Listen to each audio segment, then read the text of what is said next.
All right, I hit a button by accident and canceled the recording on the previous one. We're doing the Homeric Rhapsody thing. We're in book 4. Agamemnon's rallying the troops.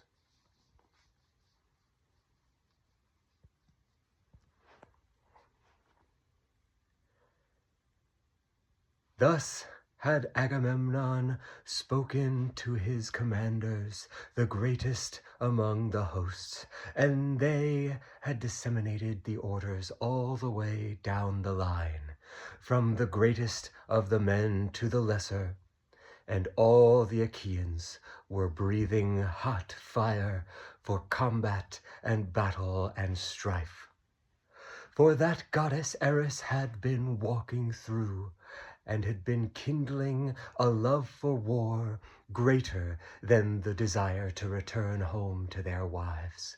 Every one of the men was thirsty for blood, and the sword at his belt was ready to take in and drink the hot life blood of men that day.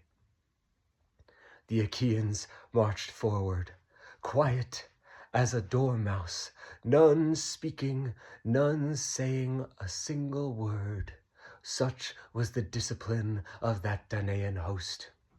The Trojans on the other side of the lines, who were brought forward by Hector and by Aeneas and by Sarpedon and Glaucus and all those great captains who had assembled their many companies all throughout the Trojan allies and Dardans and Lycians and all the great host of Troy.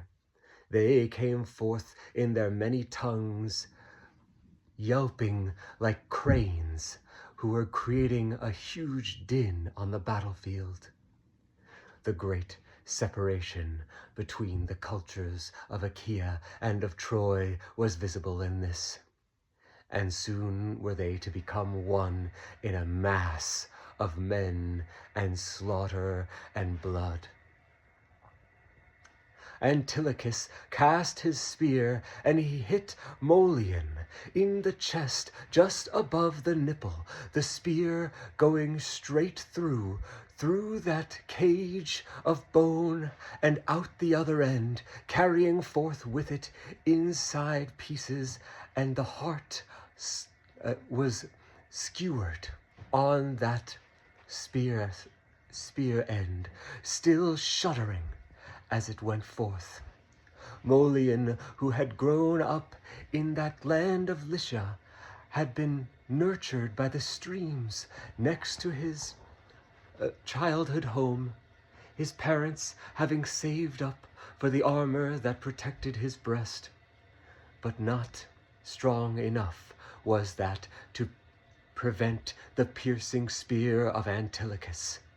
Such was the fate of all men in the end, but his came sooner, and he choked out his life in the dust as that heart beat a few more dire beats into the life-giving earth.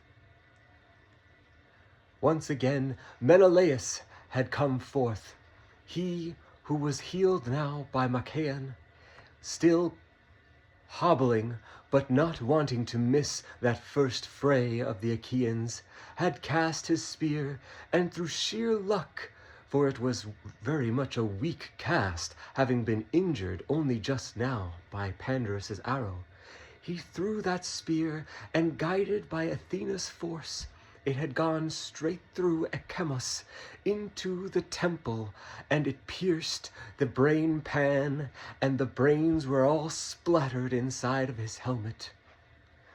That man's family had cheered him on as he went to Troy, sad that he would be leaving, but glad that he would bring honor to their name and bring potentially good favor from that land of Troy and from his host, he who lived on the outskirts of the city. Never were his mother and dear father to close his life, to close his eyes on a funeral pyre.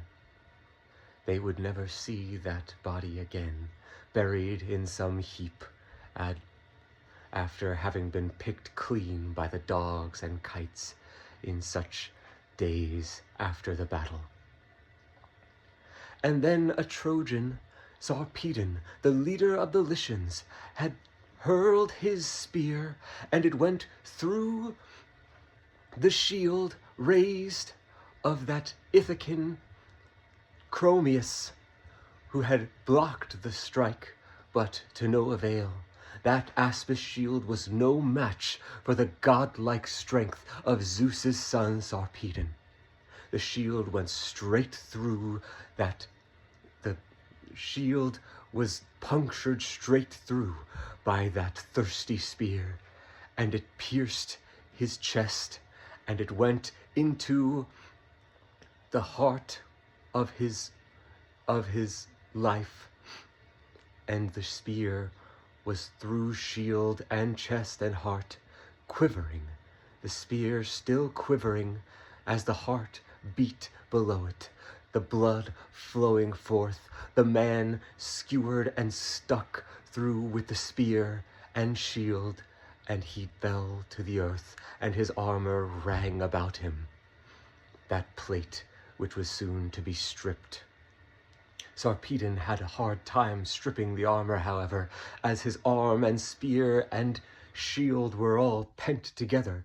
He had to cut the leather straps as his men fought around him to take that champion's panoply. And thus was the battlefield littered with corpses. Men fought against men, all confused. The dust sprang forth from the earth, covering the armor and the shield devices and the faces of the men, so that none would tell friend from foe if he did not face one or the other direction, if perhaps he had been turned around.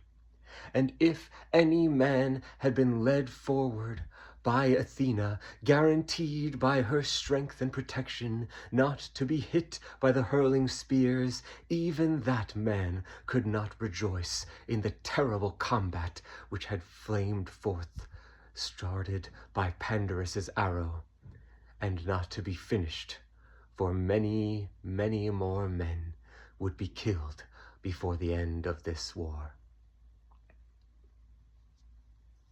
All right.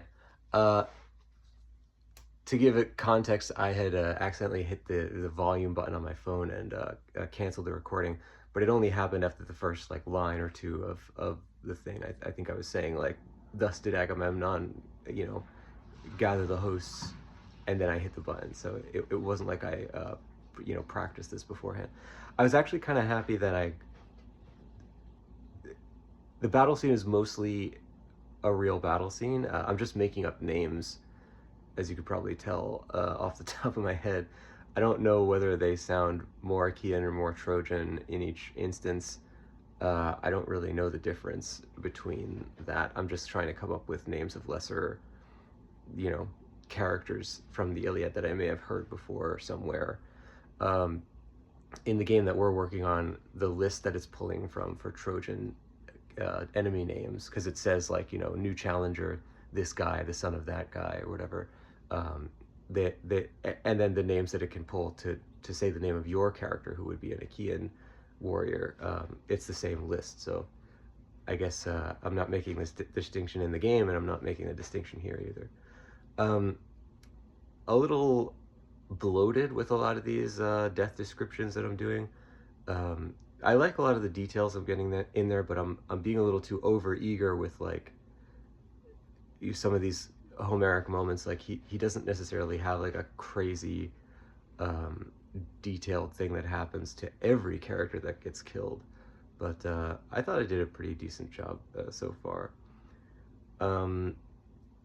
Yeah, we'll keep going with it. I was kind of dreading starting the battle scenes, because as much as it is very integral to the experience of the game that I'm making, because mostly the game came out of me reading the Iliad for the however manyth time and saying to myself, this feels like a roguelike or RPG or roguelike action game where the Achaeans try every day to come out of sally forth from their camp on the beach and every day keep trying to make it closer to Troy. Like, it feels like a roguelike in that way.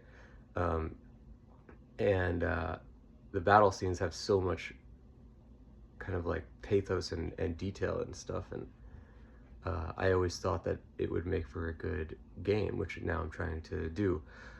And so the battles are really important to the project that I'm working on, but reciting them from memory or from the heart is very hard, because, you know, there's a lot of complexity, and especially once we get further into book 5, where Diomedes is doing all these different things, and further into the other battles, and, you know, Ajax fending off the guys from the ships, and all these different, there's a lot of stuff going on with these battles, and I don't know how much of it I'll be able to remember. But at least having done 3 or 4, however many fights, I'm a little heartened by that, because, you know, I wasn't at a loss for words, let's say that. I would like to be more smooth with it and kind of like have a better flow to it, but we're doing good. The project that I'm working on, the reason I'm doing this stuff with the, you know, this ancient tradition of oral poetry, trying to recite stuff off the top of my head, is to better write content for the game that I'm working on, which is a roguelike action RPG. Well, I guess you'd just call it an RPG. It's a turn-based RPG based on the Iliad, and there would be a lot of written content in the main version of the game. You can see I'm working currently on like a kind of like a condensed version that only really is like combat after combat, to try and make sure that the main gameplay mechanic of fighting guys is as fun as it can possibly be.